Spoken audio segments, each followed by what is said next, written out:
The UN chief, Antonio Guterres, has called for Africa to take action of peace to combat rising violence as the continent's leaders held their annual summit in Addis Ababa. Africa is reeling from a record drought in the Horn and deadly violence in the Sahel region and the Eastern Democratic Republic of Congo, with the African Union meeting aiming to address these issues and jumpstart a faltering free trade pact. Most of the sessions at the two-day summit were held behind closed doors at the AU headquarters in Ethiopian capital. But eyes will be on the bloc to see if it can achieve ceasefires in the Sahel and the Eastern DRC, where the M23 militia has seized swathes of territory and sparked a diplomatic row between Kinshasa and Ranzet's government, which is accused of backing rebels. Conclusion. The African Union is taking inspiring steps to help realize the enormous potential of this great continent.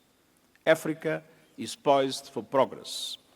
Agenda 2063, the decade of women's financial and economic inclusion, the continent's abundance of natural resources, and its greatest advantage of all, its people, representing diverse range of cultures.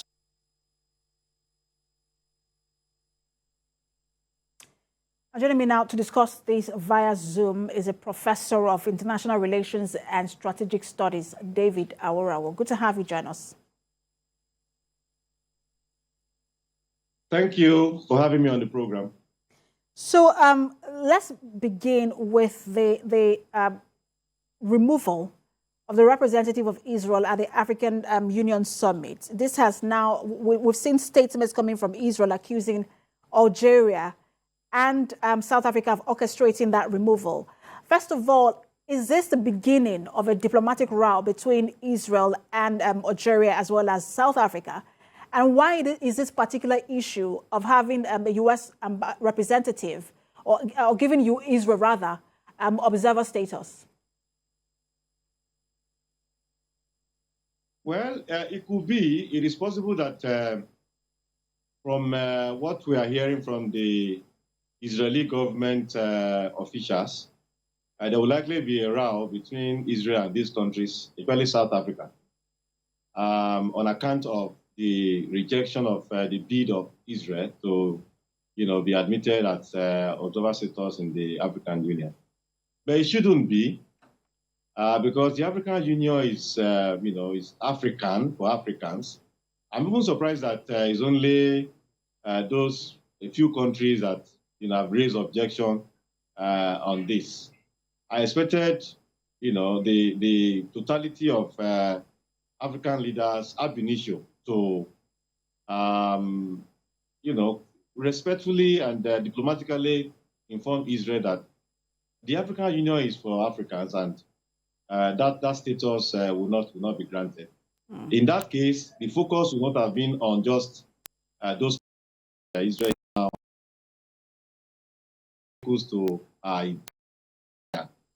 to have observer status in the African Union. So it will likely be, but it shouldn't be. It's something that Israel should accept with philosophical calmness, since Israel is not an African country. But Palestine also has an observer status. Perhaps that's why those who are supporting Israel are saying that this should be done for equity and balance. But we know that the African Union seems to be more pro-Palestine than it is pro-Israel.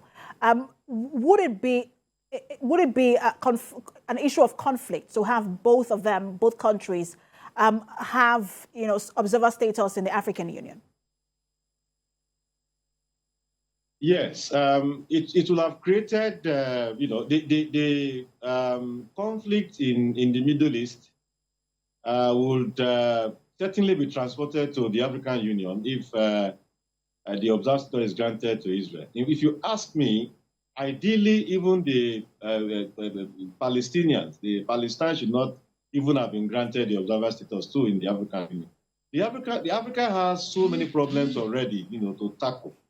And distractions that will make, divert the attention of African leaders from focusing on those problems are not really needed. And so if you ask me, even the observer status granted to Palestine shouldn't have been, so that Africa can concentrate on its problems, so many they are, and seek solutions to them, instead of bringing external, extraneous factors that would militate against the ability of African leaders to be able to focus on African problems and find solutions to them. So if you ask me, even the Palestine should never have been granted observer status in the African Union. But since Israel is not allowed to come in, well, I think that is better because, the AU will now have be turned to, a forum for the Israeli-Palestinian conflict over again. And we see how Israel seems to be accusing its foe, Iran, of orchestrating that removal and working with South Africa and Algeria. One wonders what Iran's interest is, or why the possibility of Iran working against Israeli interest in the African Union. Because of the intensity of disagreement between Israel and Iran, even things that either of them are not connected with, they are easily linked to them. Whatever, Israel tries to achieve diplomatically on the international scale, and somehow it fails to achieve it, it always tries to, link Iran to it because of the inveterate animosity between Israel and, and Iran. So it is not surprising. It is possible that maybe Iran did a couple of things here and there, we do not know, but it is not likely.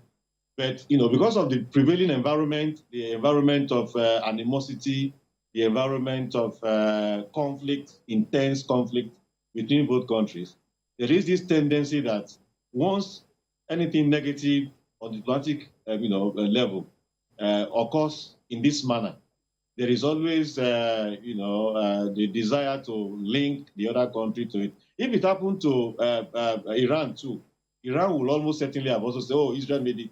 Israel, did something to make it impossible for Iran to be able to achieve it." So it is not surprising, even though it is not likely. Professor Awarawa, you said earlier that Africa has enough problems of its own. So let's turn our attention now to some of the issues that Africa has. And one of those issues really is the diplomatic row that we're now seeing between the Democratic Republic of Congo and Rwanda. It is one of perhaps the biggest conflict we're seeing in Africa today. What is the prospect that, what are the chances, rather, that the African Union can negotiate a ceasefire? Well, the African Union is moving decisively to help to address this conflict, which is unnecessary. But we hope that the leaders will be clear-minded enough, will be dispassionate enough, will be objective enough. Because what we have seen over the years, where the African before it, where they have succeeded, is where entrenched interests are not made to occupy the center stage of conflict resolution, where one country, because it supports one country, and that support translates to its action in attempts to resolve conflict involving some countries across Africa. What we would advocate is sincerity of purpose for Africa. Africa has so many problems, and a conflict like the one we are seeing between DRC and Rwanda will further exacerbate, the leaders will see the and address the problem with.